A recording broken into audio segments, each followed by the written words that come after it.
Assalamualaikum warahmatullahi wabarakatuh.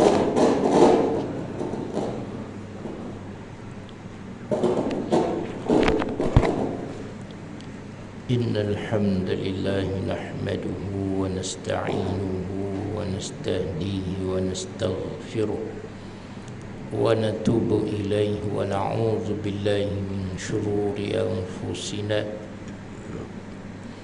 wa min sayyiati a'malina man yahdihillahu fala mudilla lahu wa man yudlil fala hadiya lahu. Ashhadu an la ilaha illallah wahdahu la syarika lahu wa ashhadu anna Muhammadan abdullahi wa rasuluh arsalahu Allah basyiran wa nadhira wa da'iyan ila Allah biiznihi wa sirajan munira. Subhanaka la ilma lana illa ma 'allamtana innaka antal alimul hakim. Wa la hawla wa la quwwata illa billahil aliyyil azim.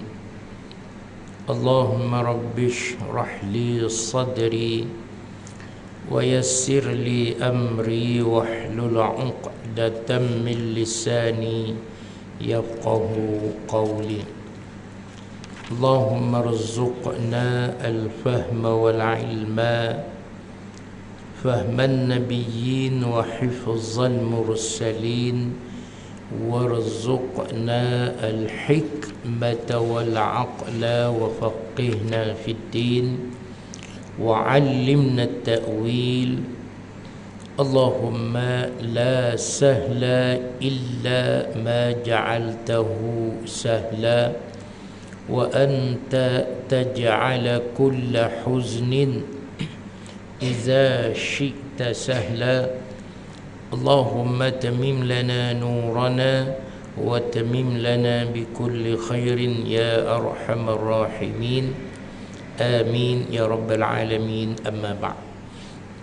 Muslimin yang dirahmati lagi dikasihi oleh Allah Subhanahu wa taala. Alhamdulillah, segala puji dan syukur kita panjat ke hadrat Allah Subhanahu wa taala. Mudah-mudahan pertemuan kita atau berada kita di masjid dan berada pula kita di dalam majlis yang disebut sebagai taman daripada taman-taman syurga, iaitu majlis ilmu ataupun majlis mengingati perhimpunan untuk mengingati Allah Subhanahu wa taala. Saya yakin tuan-tuan dan puan-puan berada kita di dalam masjid dengan majlis kita sebut kuliah maghrib ini untuk kita mengambil dan kita mencari kebaikan-kebaikan untuk kita manfaatkan di dalam kehidupan dunia kita. Mudah-mudahan kehidupan kita di dunia ini diberi kebaikan dan manfaat oleh Allah Subhanahu wa taala, serta kita dijaga ataupun terhindar daripada perkara-perkara yang disebut larangan atau perkara yang dibenci, tidak disukai oleh Allah Subhanahu wa taala. Sama ada perkara yang Allah tak suka atau benci itu kita suka ataupun kita sendiri tak suka. Semoga ia memberi manfaat bersama insya-Allah. Baik, insya-Allah malam ni kita masuk ataupun kita sambung pengajian kita, bicara kita pada ayat yang ke-14. Surah Ali Imran ayat 14. Tuan-tuan kita sambung Jadi sebagaimana biasa, terlebih dahulu kita sama-sama membaca ayat tersebut. Semoga apabila kita baca ayat Quran, Allah, baginda Nabi sallallahu alaihi wasallam sebut, siapa yang baca Quran, maka Quran ataupun ayat yang kita baca itu akan memberi pertolongan, memberi bantuan ataupun syafaat kepada pembacanya. Rasulullah sallallahu alaihi wasallam sebut, man qara'al Quran fa innahu ya'ti yaumal qiyamati syafi'an li sahibih. Sesiapa yang baca Al-Quran, sesungguhnya Al-Quran itu akan datang pada hari kiamat memberi syafaat, pertolongan, bantuan kepada pembaca-pembacanya. Jadi semoga walaupun satu dua ayat yang kita baca ataupun sedikit yang kita baca, yang diberi itu syafaat, itu yang penting insya-Allah. Sebab Allah sendiri sebut, man zallazi yashfa'u 'indahu illa biizni. Siapakah yang boleh memberi syafaat di sisi Allah ataupun kepada Allah Subhanahu wa taala kecuali diizinkan oleh dia, kan, diizinkan oleh Allah Subhanahu wa taala. Baik, muslimin dan rahmati sekalian, kita baca bersama ayat 14 tuan-tuan ya. A'udzu billahi minasy syaithanir rajim.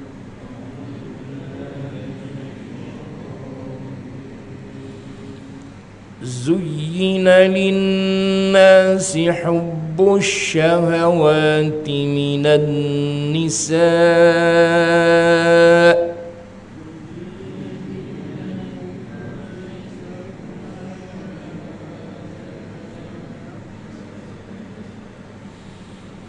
من النساء والبنين والقناطير المقنطرة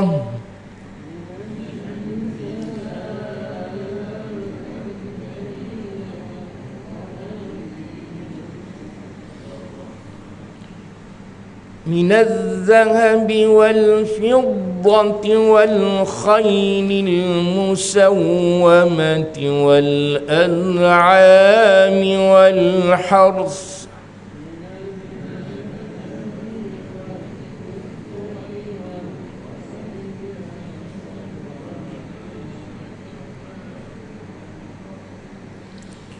ذلك متاع الحياة الدنيا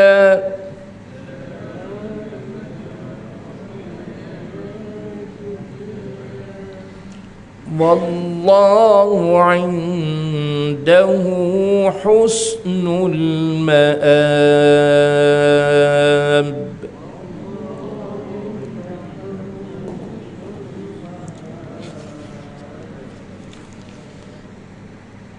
Sadaqallahul azim. Kita baca satu ayat je malam ni insya-Allah.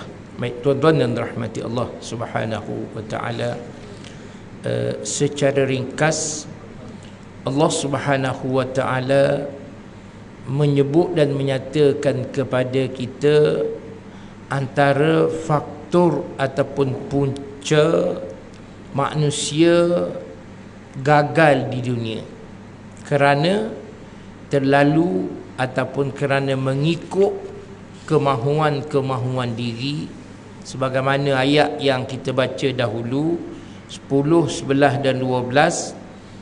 Allah Subhanahu wa taala sebut manusia ditipu ataupun terpedaya dengan helah-helah ataupun perkara-perkara dunia.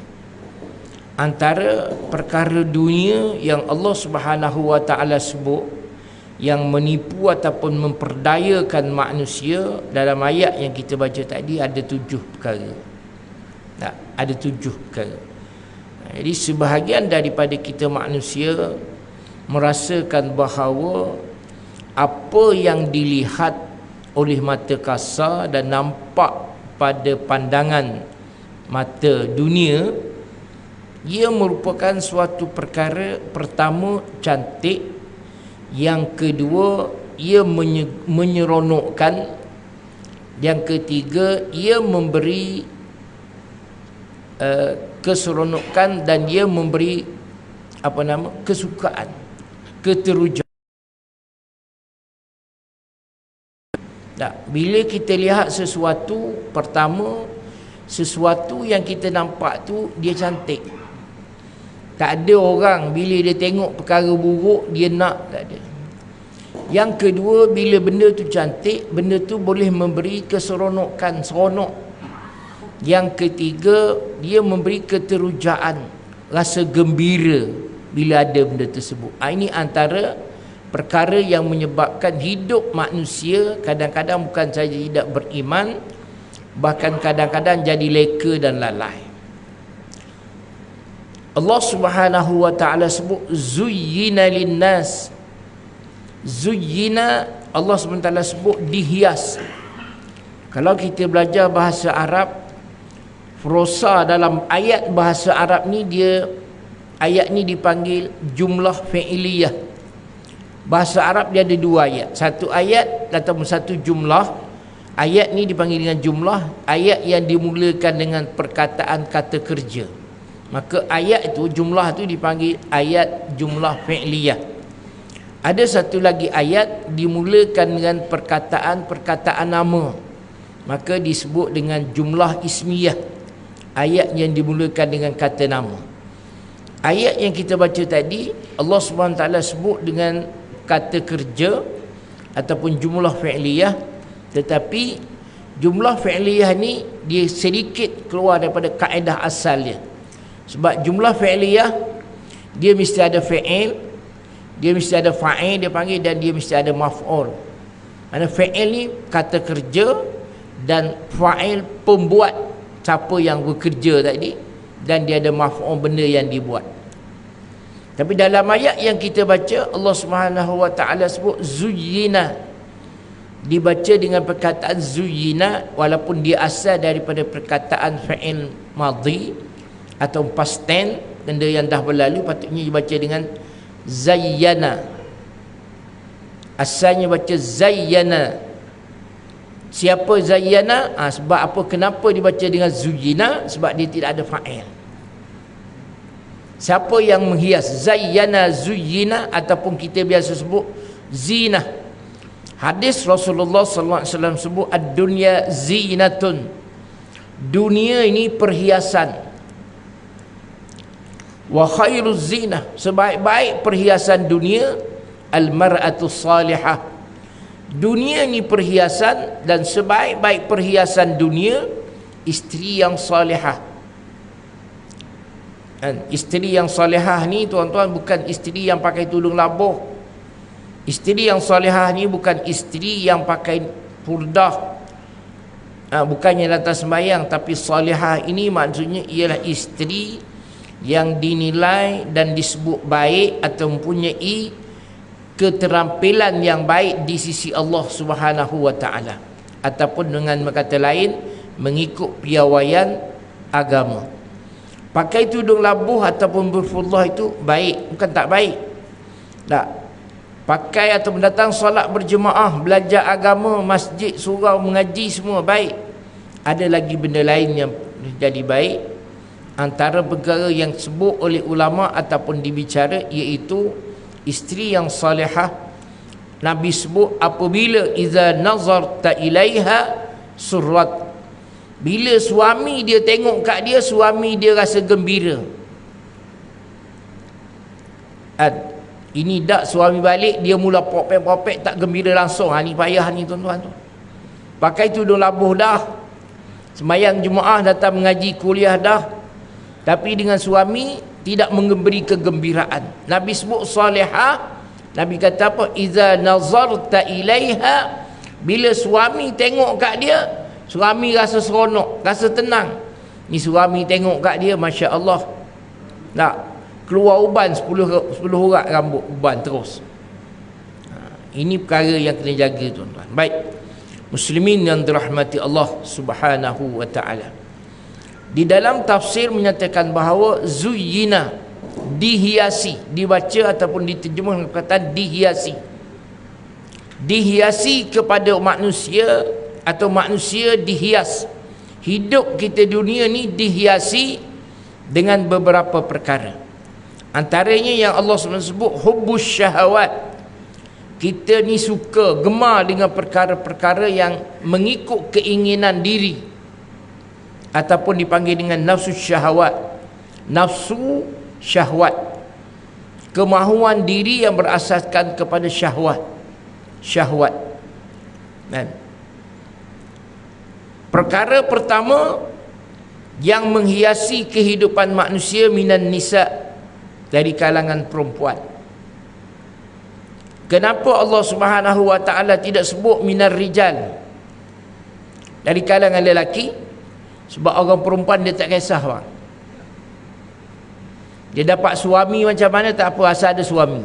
Orang lelaki nak dapat isteri, dia pilih, dia cari. Dia tak ambil yang tak cantik, dia tak tengok yang tak ada hidung, kalau kata bahasa kasarnya. Tak. Sebab tu Allah SWT sebut benda hias dunia ni berlaki. Orang perempuan kena tak kisah. Tak, sebab tu orang kata dia boleh reka, walaupun dia asalkan laki, boleh insya-Allah. Kan? Dia dipanggil, minta maaf lah kalau sebut ni kan, contoh je. Dia panggil negro ke, 7 gro ke, egro ke, semua tak kisah. Asalkan dia tu laki. Dan orang negro pun boleh jadi. Dan 6 bukan asalkan 6 gro, egro pun boleh tu, yang jadi pasar egro. Baik muslimin dan rahmati sekalian, tak maaf lawak kan. Di perkara pertama Allah Subhanahu wa taala sebut kepada kita manusia yang menghias jadi manusia leka dengan Allah Subhanahu wa taala. Yang pertama bagi orang lelaki ialah perempuan. Walaupun tadi Allah Subhanahu wa taala sebut, ataupun Nabi sallallahu alaihi wasallam sebut, orang perempuan ni dia kena bagi kegembiraan kepada suami, tapi Allah Subhanahu wa taala sebut sebaliknya, yang menyebabkan manusia lelaki ni jadi lambat ialah perempuan. Sebab itu dalam ayat yang Allah Subhanahu wa taala sebut, nanti kita akan belajar dalam bab zina contoh. Nah, dalam bab zina Allah sebut orang perempuan dulu. Az-zaniyatu waz-zani. Perempuan yang berzina dan lelaki yang berzina. Tetapi dalam ayat curi Allah tak sebut perempuan, Allah sebut orang lelaki dulu. As-sariqu was-sariqatu, pencuri lelaki dan pencuri perempuan. Ulama sebut berhubung dengan perhiasan dunia ini, orang perempuan tu banyak yang menjadi masalah. Sebab itu kita sebut tuan-tuan, Allah Subhanahu wa taala sebut dalam Al-Quran, orang perempuan ni seluruh tubuh dia merupakan seperti perhiasan. Dia kena jaga, tak kena bagi nampak. Tapi dah jadi naluri, dah jadi fitrah. Orang perempuan ni dia suka tunjuk bentuk badan dia. Bukan dia suruh orang, tak, dia suruh orang lelaki tengok bentuk badan dia. Sebab itu dari sudut Islam ataupun pakaian dalam Islam, baju kebaya tak lulus. Baju kebaya kan, orang perempuan kalau baju kebaya, kalau tidak dia tak nama kebaya, dia nama kebayung ke apa tak tahulah kan. Kebaya mesti bajunya ketat, nampak bentuk tubuh dia kan. Jadi dalam berpakaian kena jaga. Allah Subhanahu wa taala sebut di dalam Al-Quran supaya orang perempuan la yubdina zinatahunna. Allah SWT sebut kepada kaum perempuan supaya tidak mudah memperdayakan orang lelaki, ataupun orang lelaki tidak rasa apa-apa bila melihat dia, maka jangan dia menzahirkan bentuk dan rupa bentuk badan. La yubdina zinatahunna, Allah kata jangan kau zahirkan, jangan kau tunjuk bagi nampak perhiasan-perhiasan diri kamu. Dan mana bentuk tubuh dia macam mana, macam ikan duyung ke apa orang panggil tu, tak, jangan bagi nampak kan. Nak bagi nampak boleh kat rumah, tapi kat rumah dia pakai yang besar pula kan. Kat rumah dia pakai yang besar pula, tak pakai yang patutnya nampak bentuk badan kat suami dia tengok. Keluar nak pergi kenduri, ada majlis bagaimana mungkin tengah hari tadi kenduri kahwin, tu dia pakai baju yang paling kan, yang paling jadi ratu cantik lah kalau dia pergi. Kawan-kawan pula puji, cantiknya baju akak, cantiknya baju ajah, kita ni senyum lebar. Pujian itu adakah mendapat kepujian di sisi Allah? Tidak tuan-tuan. Di kaum perempuan untuk menjaga perhiasan hidup dunia supaya kawan lelaki tidak tersalah, maka hendaklah dia jaga jangan nampak bentuk tubuh dia. Allah Subhanahu wa ta'ala sebut apabila dia pakai tudung, memang kalau tuan-tuan kita pernah sebut sebagaimana berlaku dan kisah bicara undang-undang di Kelantan baru ni, hamba Allah tu kata, tak tahulah, tak apa kita sebut dia nama Allah walaupun dia bukan hamba Allah pun tak apalah kan. Dia kata mana ada ayat Quran kata sebut tutup kepala pakai tudung. Memang betul, satu ayat pun tidak sebut supaya orang perempuan pakai tudung tu. Yang adanya Allah SWT sebut wa qul lil mu'minat, bagi tahu kepada orang perempuan Islam supaya dia melabuhkan tudung. Allah sebut begitu. Kalau tak pakai nak labuh macam mana? Takkanlah pakai macam orang India tu sangkut sini labuh je. Nak selendang tu kan dia labuh jadi, tapi tak tutup kepala, itulah dia faham ayat Quran tu maksudnya tu.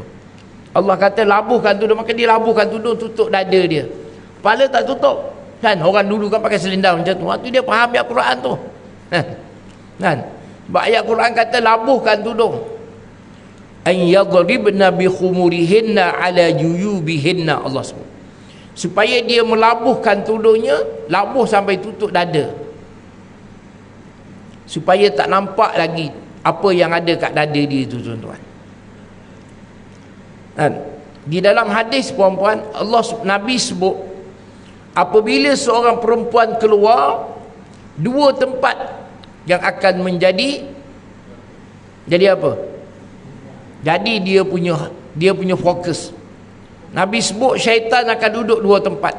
Bila dia berdepan dengan lelaki, syaitan akan duduk kat buah dada dia. Dia tengok, ni tengok buah dada aku besar ke kecil ke, saiz berapa ke macam mana. Itu ada hadis sebut macam tu tuan. Kalau dia tengok daripada arah belakang, syaitan tu duduk kat punggung dia, kat bontok dia. Tengok dia punya bontok punggung dia ni, tak macam itik ke, macam lembu ke, macam kerbau ke, wallahu alam lah orang panggil istilah apa. Dia duduk kat situ supaya tengok. Abang Haji pun tak payah tengok lah abang. Dia pun tak apa, dah duduk seorang-seorang abang. Baik muslimin dan rahmati Allah Subhanahu wa ta'ala. Jadi ini antara perkara yang kena jaga tuan-tuan. Sebab apa? Sebab kita baca ayat yang ke-10 hari itu, Allah Subhanahu wa ta'ala sebut innal ladzina kafaru lan tughniya anhum amwaluhum wala auladuhum minallahi syai'a. Antara punca yang menyebabkan manusia jadi nak kepada harta pangkat, sini mula-mula. Ayat ni, ayat yang ke-14 yang kita baca ini tuan. Kerana nak kepada perempuan bukan dengan rupa paras semata-mata, maka seorang perempuan sama ada dia dipanggil dengan isteri atau bukan isteri, ini yang akan mendorong manusia mencari pasangan perempuan kerana nafsu ataupun zuyyina. Siapa yang menghias, siapa yang menarik manusia kepada nafsu itu tuan-tuan? Ulama sebut ada dua. Jika sekiranya perhiasan kemahuan diri ataupun nafsu manusia itu yang membawa kepada kebaikan, maka dia panggil al-muzayyin huwa Allah. Yang menghiasi manusia itu ialah Allah Subhanahu wa ta'ala. Jika yang mendorong kita manusia kepada perkara-perkara yang tidak baik ataupun tidak elok, dia kata al-muzayyinu huwa syaitan, iaitu syaitan. Yuwaswisu, dia menggoda manusia, wa tahsinul maili syahawat, dan dia menampakkan kita kepada kita manusia cantik seronoknya tengok perempuan. Tak? Kalau tanya, tengok perempuan cantik tak abang? Cantik ke tak cantik? Tak, bukan kata tengok, tanya Zaki yang umur baru 20-an kan, tanya yang 70-an, tanya perempuan cantik, masih lagi cerita perempuan kan. Kalau tanya Zaki, yalah dia baru 20-an dia umur kan, ke 30 lagi belum kan, baru 20-an, memang tengah kan, tengah panas lagi. Dan sekarang ni dia jadi satu trend juga, dekat-dekat nak puasa ni dia kahwin. Agak-agak macam mana tuan-tuan? Boleh tahan ke? Tak pasal-pasal kan, kena puasa 2 bulan turut-turut. Kalau boleh janganlah tuan. Kalau boleh, kalau tak boleh juga nak buat macam mana kan. Tapi kena tanggunglah puasa 2 bulan. 1 hari bersubuh setengah siang hari kena puasa 2 bulan. Kalau sebulan tak puasa, setahun tak cukup lagi 3 tahun tak habis lagi bayar qada puasa. Jangan main-main tuan-tuan. Ini apa yang disebut dengan asyahawat. Syahwat manusia ni, jika ia didorong, jika ia dihiasi daripada Allah Subhanahu wa taala sebagaimana fitrah manusia, maka ia membawa kepada kebaikan. Sebagaimana Allah Subhanahu wa taala sebut di dalam surah Al-Kahfi, inna ja'alna ma 'alal ardi zinatan laha linabluwahum ayyuhum ahsanu amala. Allah Subhanahu wa taala sebut, Allah letakkan kepada kita manusia adanya syahwat ini. Dia kata zuyyina linnas, untuk menguji, linabluwahum, untuk kami Allah Subhanahu wa taala nak lihat ayyuhum ahsanu amala, siapa dari kalangan kita yang bagus, yang hebat bila diuji oleh Allah Subhanahu wa taala. Baik, jadi perkara pertama yang akan menguji manusia iaitu syahwat kepada perempuan.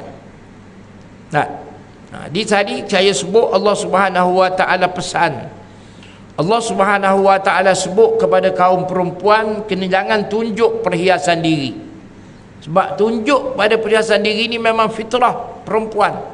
Sebab tu kalau kita tanya dia kenapa? Tak ada apa, saya pakai tak ada apa. Yalah tak ada apa, memang dia tutup aurat, bukan dia telanjang. Tapi cara berpakaian itu menyebabkan mata-mata manusia lelaki sama ada keranjang ke, bola sepak ke, netball ke, apa tak tahulah kan. Dia panggil mata apa? Mata keranjang. Bukan mata keranjang je, bukan bola keranjang je, takraw ke, bola sepak ke, pingpong ke, mata semua dia akan pergi situ. Sebab tu Allah SWT sebut kepada kaum lelaki, qul lil mu'minin an yaghuddu min absarihim. Mengenai syahwat ini Allah SWT sebut kepada perempuan. Memang kita manusia ada syahwat, sebab Allah kata untuk menguji, linabluhum, Allah nak uji, nak lihat kita. Dengan adanya nafsu, dengan ada syahwat itu, adakah kita menjadi orang beriman yang terbaik ataupun menjadi musuh kepada Allah Subhanahu wa taala. Jadi orang perempuan suruh jaga, jangan bagi nampak perhiasan bentuk, rupa bentuk paras, rupa bentuk badan mereka. Manakala bagi orang lelaki pula Allah kata yaghuddu min absarihim, supaya lelaki-lelaki menjaga pandangan mata. Ini fitrah. Orang perempuan suka tunjuk, orang lelaki suka tengok. Dah kena lah. Kalau tak ada orang tengok, tunjuk siapa kan? Dipandai pula kalau kita tanya, ada ustaz kan, Nabi kata tengok, itu kan Allah kata tengok tu kan fitrah lelaki, dan tengok pun pertama kali itu rezeki, yang kedua tu bukan rezeki. Tak, Allah tidak sebut pertama, kedua, ketiga, tapi Allah kata bagi tahu kepada lelaki supaya menjaga pandangan, jangan tengok, jangan mudah. Memang tengok itu yang pertama itu disebut sebagai rezeki, orang kata tu rezeki atau harus. Baik muslimin dan dirahmati dan dikasihi sekalian, ni dua perkara yang berlaku. Fenomena yang ada di atas muka dunia, lelaki Allah sebut dia suka tengok, orang perempuan dia suka tunjuk. Jadi ini antara faktor pertama Allah sebut yang menyebabkan manusia bergelumbang dengan syahwat, iaitu masalah jantina yang berbeza. Oleh yang demikian, untuk menyelesaikan masalah ini, maka di dalam Islam diletak satu perkara namanya ialah perkahwinan. Antara benda besar yang ada dalam perkahwinan bukan nak cari zuriat, tapi untuk menjaga dan mengawal syahwat yang ada pada diri manusia. Untuk menjaga dan mengawal syahwat lelaki, nak jaga syahwat yang ada pada perempuan, maka Allah suruh kahwin. Kalau kamu rasa nak tunjuk sangat, macam mana kau punya perhiasan diri cantik tak cantik, tunjuklah kepada suami kamu. Daripada pagi sampai ke petang, daripada petang sampai ke malam, daripada malam sampai ke pagi balik. Tunjuklah macam mana pun tak apa. Intak dengan suami dia tak nak tunjuk. Sebahagian besar daripada masyarakat kita di rumah tak ada yang nak pakai bangun bagi wangi, nak suruh suami dia jaga. Tak, sebab itu orang kata orang perempuan ni Nabi sebut dia kena jaga 3 perkara. Pertama, dia kena jaga mata suami dia, supaya mata suami dia ni tak tengok orang lain dah, tengok dia je. Tengok orang lain semua tak cantik, isteri dia tu je cantik. Jadi masalahnya tengok suami dia terkejut. Tak, berbagai-bagai benda dia sapu. Dan minyak but ada. Kan? Dengan bedak sejuknya. Ada kat rumah dia nak pakai ada kat rumah dia nak pakai make up tak? Maaf.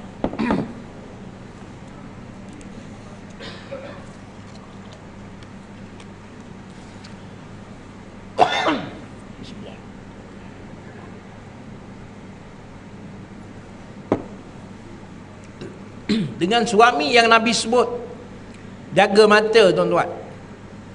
Yang kedua, isteri kena jaga perut suami.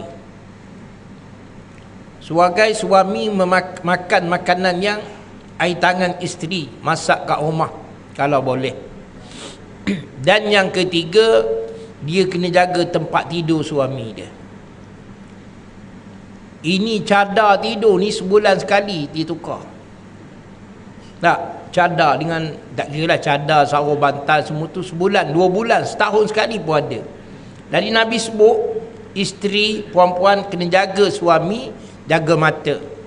Jangan mata suami duduk tengok orang perempuan lain, sebab dia tengok puan tak cantik. Biar dia tengok puan ni adalah isteri ataupun perempuan yang paling cantik atas muka dunia. Memang ada kat luar sana cantik, tak dinafikan, tapi isterinya adalah yang lebih cantik. Sebab tu Nabi kata, iza nazarta ilaiha, bila suami tengok kepada isteri, sarrat, dia rasa seronok, dia rasa lapang dada. Ni dak tengok macam-macam serabut mari. Yang dah stres tu lagi stres tengok isteri dia. Bahaya tu. Dan bukan nak kata ni tuan-tuan supaya ni nak sebut ni untuk kebaikan. Jangan kata ustaz ni kata kat kita orang pula. Tak. Ni kuliah ni maksudnya kita nak sebut supaya bukan saja datang solat, supaya datang kat rumah. Jangan pula nanti besok terus pergi kedai, beli baju semua, balik suami pula kata, kenapa awak macam ni?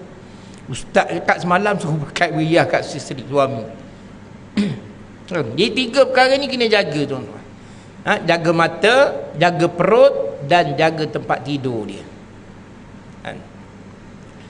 Ini yang Nabi Allah sendiri sebut ni tuan-tuan. Kita baca ayat ni, kenapa kalau disebut dalam tafsir kita baca, kenapa Allah sebut syahwat? Yang pertama, nisa, perempuan. Allah tidak sebut orang lain lagi. Allah tidak sebut pangkat, Allah tidak sebut anak-anak, Allah tidak sebut harta ataupun sebagainya. Allah sebut minan nisa, dari kalangan isteri ataupun perempuan itu, iaitu isteri. Baik muslimin yang dirahmati sekalian, kalau nak sebut banyak lagi lah perkara-perkara lain yang disebut di dalam Al-Quran ataupun sebut. Jadi syahwat ini tuan-tuan, dia ada 2 yang disebut tadi. Saya ulang balik. Syahwat ada 2. Satu dipanggil syahwat mahbubah. Yang kedua syahwat mazmumah. Satu syahwat yang mahbubah ini, syahwat yang disukai ataupun yang diterima di dalam Islam, yang diasas ataupun yang dipandu daripada agama, daripada Allah Subhanahu wa taala. Sebagaimana syahwat para nabi, sebagaimana syahwat Nabi kita Muhammad sallallahu alaihi wasallam. Manakala syahwat mazmumah yang kedua, syahwat ataupun nafsu, syahwat yang dikeji. Mazmumah, syahwat yang dikeji, iaitu syahwat yang didorong oleh syaitan ataupun iblis, di mana Allah Subhanahu wa taala sebut di dalam Al-Quran, wa idz zayyana lahumus syaitanu a'malahum, ketika mana syaitan menunjukkan kepada manusia supaya melakukan kerja-kerja tertentu, sebab kerja tertentu itu nampak zayyana lahu, nampak cantik pada pandangan. Ada orang tengok mencuri tu nampak cantik, nampak hebat. Macam itulah lebih kurang. Jadi muslimin yang dirahmati dan dikasihi oleh Allah Subhanahu wa taala, oleh kerana kehidupan dunia ini dia bukan sahaja kehidupan dunia, bahkan Islam merupakan satu agama yang mengajak umat manusia untuk menstabilkan kehidupan dunia dan juga memartabat ataupun memuliakan kehidupan akhirat. Kehidupan dunia dengan adanya pasangan, dengan adanya harta, dengan adanya anak-anak, dengan adanya perkara-perkara yang disebut dengan syahwat tadi. Kan? Jadi insya-Allah kita sambung lepas ni. Kita bagi zaki azan.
Baiklah muslimin yang dirahmati dan dikasihi oleh Allah Subhanahu wa taala.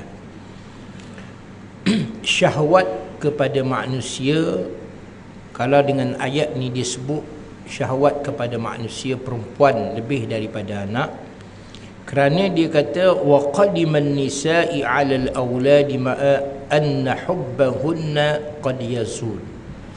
Kenapa Allah Subhanahu wa taala letak kemahuan ataupun nafsu syahwat kepada perempuan itu dahulu daripada anak-anak? Sebab dia kata kadang-kadang cinta sayang kepada perempuan ni dia bertukar dan berubah, tapi anak-anak ni dia tak berubah. Jaranglah, ada juga berlaku, tapi terlalu jarang, sedikit manusia yang tidak sayang kepada anak-anak. Jaranglah, kan? Baiklah muslimin yang dirahmati dan dikasihi oleh Allah Subhanahu wa taala. Dia nyatakan bahawa ciptaan lelaki dengan perempuan ini seumpama satu ciptaan yang tidak dapat dipisahkan. Dan sehingga banyak hadis yang menyebut baginda Rasulullah sallallahu alaihi wasallam sebut mengenai perempuan ataupun kaum wanita. Antara hadis yang Rasulullah sallallahu alaihi wasallam sebut, hubbiba ilayya min dunyakum salasa. Daripada perkara dunia yang diberi rasa aku rasa hub, rasa sayang, kasih, ada 3 perkara Nabi. Pertama an-nisa, perempuan. Yang kedua at-tib, wangian. Yang ketiga wa ju'ilat qurratu ainin fis salat. Dijadikan, kata dengan Nabi, rasa seronok sembahyang. Itu 3 perkara Nabi sebut antara perkara yang Nabi suka.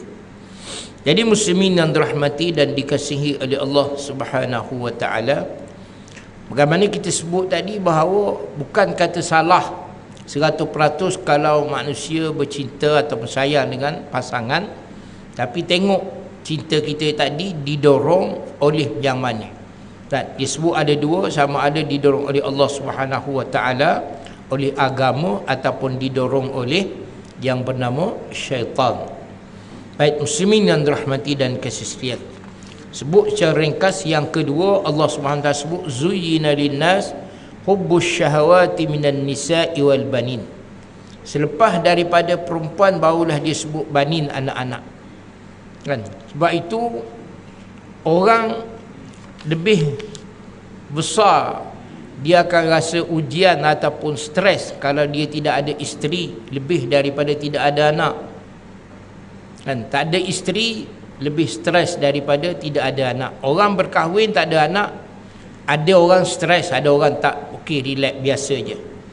Sebab tu punca besar dalam kehidupan manusia, kata dengan ulama, Allah Subhanahu wa taala cipta selepas cipta Nabi Adam, itu cipta pasangannya Hawa, kan? Yang ketiga baru datang anak, kan? Selepas daripada itu.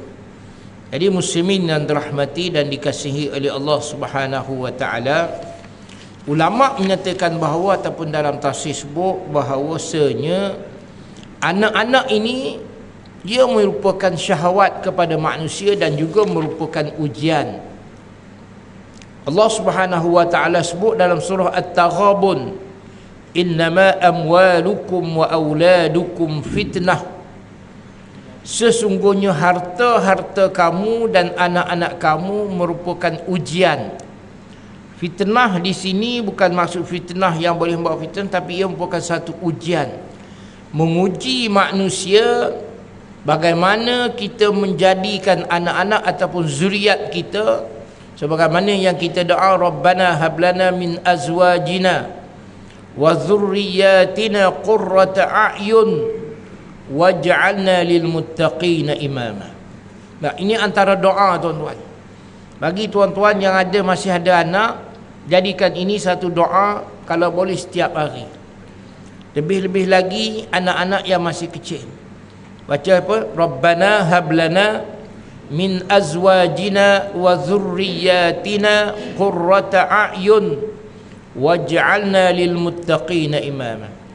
Kita sebut Rabbana, wahai Tuhan kami, hablana, anugerahkan kepada kami azwaj, isteri-isteri kami dari kalangan isteri kami, wa zurriyatina, dan zuriat keturunan kami,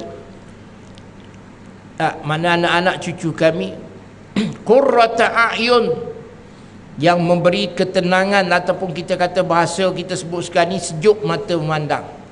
Anak-anak, isteri, sejuk mata memandang. Waja'alna lil muttaqina imama, dan jadikan kami, maknanya kita, isteri kita, anak-anak kita, keturunan kita, lil muttaqin, menjadikan orang-orang yang bertakwa sebagai pimpinan. Ini kena doa, tuan-tuan. Bukan kata kita doa semoga anak-anak, keturunan, zuriat, anak isteri kita jadi orang bagus. Tak. Kena doa. Allah sebagaimana tuan-tuan doakan kepada anak-anak, Rabbana waj'alna muqimas salati wa min dzurriyyatina Rabbana wa taqabbal du'a. Allah Subhanahu wa taala sebut Rabbana waj'alna, wahai Tuhan kami, ij'alna, jadikan kami, wa dzurriyyatin, Rabbana waj'alna muqimas salah, jadikan kami orang yang mendirikan salat, ataupun mereka yang muqim, mereka yang teguh menunaikan salat, wa min zurriyatina, dan dari kalangan zuriat keturunan kami, wa ja'alna muqimas salat min zurriyatina Rabbana wa taqabbal du'a, wahai Tuhan kami, terimakan doa kami. Cuma doa yang kita baca ni, sembahyang ni, muqim untuk seorang. Ni kalau tuan-tuan tak nak ubah tak apa, boleh, tapi tidak memberi makna beramai lah. Sebab kalau tuan-tuan rasa ini ayat Quran tak diubah, maka tak apa. Jika tuan-tuan jadikan Al-Quran ini sebagai doa, jangan ingat ayat Quran, doa, maka dia boleh, harus, kata ulama, walaupun begitu ada perbincangan khilaf lah. Tak, kalau kita nak sesuai, sebab kita nak doa untuk ramai, jadi perkataan muqimah dia kena sebut muqiminas salah. Oleh kerana perkataan muqim itu dia sandar kepada perkataan sembahyang, maka dia buang huruf nun. Maka kena baca Rabbana waj'alna muqimis salah wa min zurriyyatina Rabbana wa taqabbal du'a. Ni kena belajar bahasa Arab, tuan-tuan. Dan sebagaimana tuan-tuan baca doa Rabbana Rabbighfirli wa liwalidayya, ada orang baca Rabbighfirli wa liwalidayya.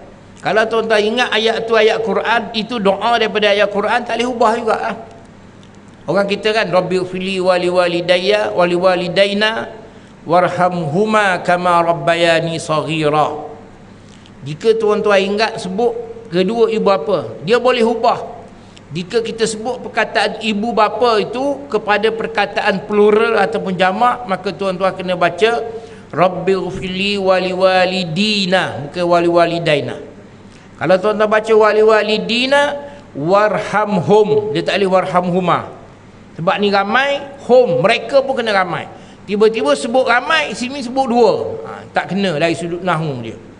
Warhamhum kama rabbauna, tukar lagi. Bila ramai, kama rabbauna saghira, perkataan saghir, tukar tak apa. Sebab dia tidak membawa kecil sebanyak, perkataan kecil. Tak, kecil ni ramai pun boleh kecil sangat. Dia bukan perkataan, dia hanya perkataan sifat, tak apa. Jadi kalau tuan-tuan doa Rabbighfirli wa liwalidayya wa liwalidayya warhamhuma, bila sebut dua, huma, dayya, kalau lidina warhamhum kama rabbauna, wa liwalidayya warhamhuma kama rabbayana, sama, tak payah ubah tu. Bab dua belaka. Itu dari sudut kaedah nahwu bahasa Arab. Jadi kalau tuan-tuan nak ubah boleh. Jadi gitu juga doa tadi. Tak, kita doa Rabbana waj'alna muqimas salah. Ya Allah, Engkau jadikan kami seorang yang mendirikan sembahyang. Jadi dari kalangan keluarga anak yang ada 4 orang, seorang je sembahyang. Sebab kita doa seorang je. Muqimah tu makna untuk seorang je yang mendirikan sembahyang. Siapa? Tak tahu. Tu saya sebut bahasa Arab ni kena mengaji. Memang ayat Quran. Nabi Ibrahim AS masa baca doa tu, Rabbana waj'alna muqimas salah, Nabi Ibrahim minta dia yang mendirikan salat dan zuriat keturunan dia. Kita sekarang ni kita nak doa kita muqimas salah, dan siapa lagi ni solat? Jadi dari kalangan anak-anak kita. Lepas tu kena tukar muqimis salah. Asalnya perkataan tu maqamun, macam kita baca maqaman mahmudah, itu perkataan dia tu. Baca doa lepas azan kan. Wa ba'athu maqaman mahmudah, sebab Nabi Muhammad seorang, nama maqaman. Jadi perkataan maqam itu seorang yang mendirikan seorang. Jadi perkataan Rabbana waj'alna muqimas salah, itu ayat Quran. Bagaimana nak tukar? Muqimah, kalau tuan-tuan nak ramai, baca pada ramai, Rabbana waj'alna muqimis salah. Min itu kena bagi bawah, sebenarnya dia ada ya, tapi oleh kerana baca sambung muqimis salah, seolah-olah ya tu tak ada dalam bacaan, dia hanya ada di dalam tulisan. Muqimis salah tak boleh kan, kalau bacanya muqiminas salah. Dari sudut bahasa Arab, huruf nun dibuang apabila perkataan muqim itu sandar kepada perkataan lain. Macam kita kata apa dia, kereta saya, kereta tu sandar kepada saya. Tak, maka bila dipanggil sandar atau dalam bahasa Arab dipanggil mudhaf dan mudhafun ilaih, maka dia kena buang, tak boleh. Kalau tak buang pun tak apa tuan-tuan, baca tak sakit perut, cuma kata tak pandai bahasa Arab, itu je. Bukan kata kalau kita baca doa Rabbana waj'alna muqiminas salah, sakit perut ke? Tak. Kalau baca tu sakit perut, tak boleh. Cuma orang kata tak belajar bahasa Arab, itu je. Kena baca bahasa Arab ni, kena baca biar jelas. Tak. Jadi kalau tuan-tuan, kalau lebih-lebih lagi kalau jadi imam baca doa tu, kena baca jelas, jangan baca macam lidah tergulur-gulur. Makmum tak tahu baca perkataan apa. Tak, kadang-kadang. Jangan baca tu. Bila berdoa, kalau boleh baca dengan tenang. Alhamdulillahi rabbil alamin. Hamdan yuwafi ni'amahu. Kadang-kadang imam ni dia, sebab dia hafal, masa dia hafal dia baca laju. Bila berdoa dia kena baca laju. Kalau baca tak laju dia sangkut.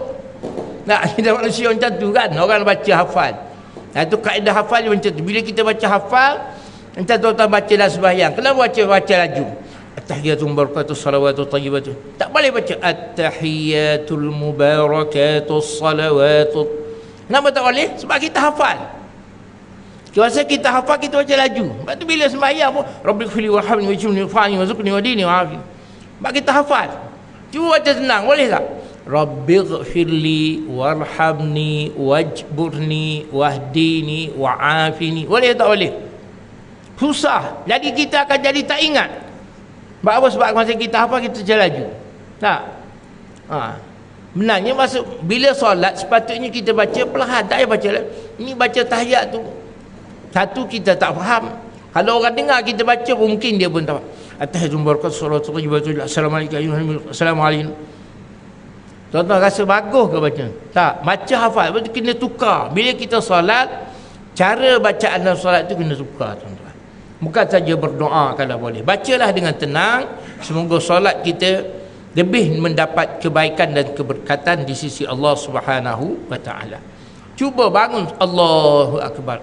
Rabbighfirli warhamni wajburni warzuqni wahdini wa'afini wa'fu anni. Rabbighfirli warhamni wajburni nak ke mana tuan? Tak ada nak ke mana, tapi kerana dah kebiasaan macam tu. Baik. Jadi muslimin dan rahmati dan kasih sekalian, perkara yang kedua disebutnya ialah mengenai anak-anak ataupun zuriat. Ini cerita panjang. Kemudian kita ringkas je. Perkara yang ketiga yang mendorong manusia kadang-kadang leka dan lalai, al-qanatirul muqantarah, harta kekayaan, sama ada daripada emas, perak ataupun sesuatu seumpamanya. Bila ada harta ni tuan-tuan, ramai manusia leka dengan Allah Subhanahu wa taala.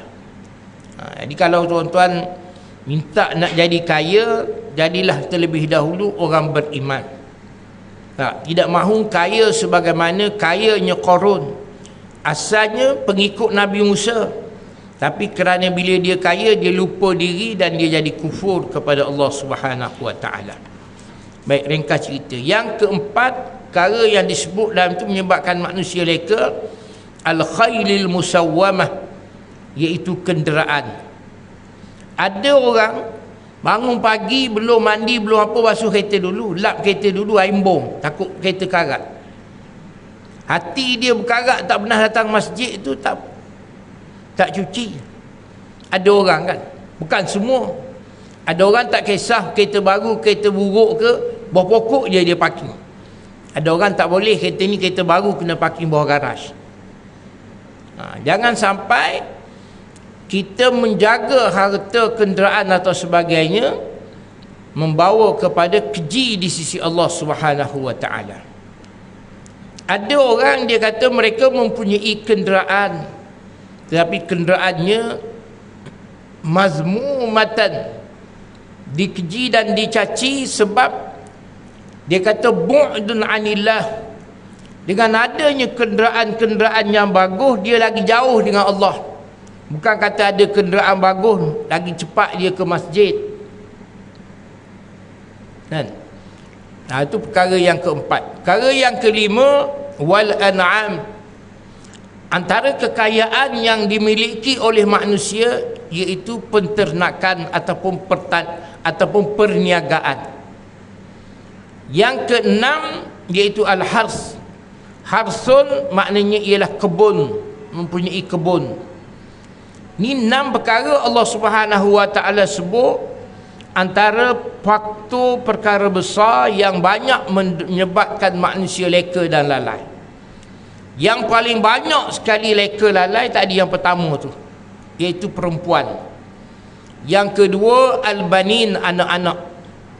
Ada orang sampai tak sempat nak pergi masjid kerana cari duit nak bela anak. Bukan kata duit yang ada tak cukup, tapi kerana nak jaga, nak bagi kesenangan kepada anak-anak, sehingga nak pergi masjid sembahyang Jumaat pun tak sempat, sehingga nak mengaji, nak dengar kuliah pun tak sempat. Ini Allah sebut. Dan begitu juga Allah Subhanahu wa taala sebut kerana anak maka manusia cari harta. Dipanggil al-qanatilul muqantarah. Antara harta, bila ada harta, manusia akan cari kenderaan, manusia akan bina perniagaan, sama ada perniagaan itu ternak ataupun ladang, kebun ataupun sebagainya, apa yang disebut sebagai as-salwah, yang memberi kekayaan kepada manusia dari sumber perniagaan ataupun orang panggil sekarang ni bisnes. Jadi muslimin, sahabat-sahabat yang dirahmati sekalian, inilah antara perkara yang Allah sendiri sebut. Allah bagi tahu kepada kita sebahagian daripada manusia leka dengan perkara ni. Jadi kita lihat tuan-tuan, adakah kita turut sama leka ataupun kita juga duk kejar benda sama sehingga kita leka dan kita terpedaya dengan kehidupan dunia. Oleh yang demikian, marilah sama-sama kita baca ayat suci Al-Quranul Karim, kita pelajari, kita ambil intipati dan intisari daripada yang disebut. Mudah-mudahan kita berjaya dunia dan akhirat insya-Allah. Jadi saya rasa sekadar itulah sebagai pengajian atau perbincangan kita pada kali ini. Cuma selamat menyambut Ramadan, sebab saya rasa bulan depan, bulan 3 tak sempat dah kan, masuk puasa dah. Jadi selamat menyambut Ramadan dan buka pintu hati tuan-tuan, lapangkan dada, tenangkan akal fikiran. Cuba muhasabah diri kita. Kalau tuan-tuan sekarang berusia berapa, maksudnya dah berapa tahun. Kalau tuan-tuan sekarang berusia 40 tahun, lebih kurang 30 tahun dah berpuasa. Apakah puasa kita kali yang ke-30 ataupun 31, 40, 41, 50, 51 kali ini sama sebagaimana puasa kita yang dah 50 tahun yang lalu. Ataupun insya-Allah kita akan cuba berpuasa dengan sebaik-baiknya pada tahun ini. Kita akan cuba mentaati perintah Allah Subhanahu wa taala dengan sebaik dan semulia semampu yang kita ada. Mudah-mudahan kedatangan Ramadan yang disebut sebagai kebaikan kepada umat ini benar-benar memberi kebaikan untuk kita insya-Allah. Jadi saya rasa itulah sedikit peringatan daripada saya untuk diri saya sendiri. Mudah-mudahan kita diberi kebaikan bersama insya-Allah. Mudah-mudahan sebagaimana yang kita doa, bukan saja kita diberi kebaikan kemuliaan Syaban Ramadan, dan kita diberi kesempatan dan peluang untuk berada di bulan Ramadan insya-Allah. Yang baik datang daripada Allah Subhanahu wa taala, yang kurang dalam hal itu daripada kekurangan kelemahan di saya, minta ampun dan maaf pada semua. Aqulu qawli hadza wa astaghfirullahal azim li wa lakum. Wassalamualaikum warahmatullahi wabarakatuh. Bismillahirrahmanirrahim. Alhamdulillahi rabbil alamin. Wassalatu wassalamu ala rasulihil amin wa ala alihi wa sahbihi ajma'in. Allahumma allimna ma jahilna wa zakkirna ma nasina wa allimna ma yanfa'una wa anfa'na bima 'allamtana wa zidna ilma wal iman wa taqarrubana ilayka ya rabbal alamin. Allahumma ij'alna minal ladzina yastami'una al-qawla fayattabi'una ahsanah waj'alna minal ladzina an'amta 'alaihim minan nabiyyin was-siddiqin wasyuhada'i was-salihin wa hasuna ulaika rafiqa. Wa sallallahu ala Muhammadin wa ala alihi wa sahbihi ajma'in. Subhana rabbika rabbil izzati amma yasifun wa salamun ala al-mursalin walhamdulillahi rabbil alamin. Qabbalallahu minkum.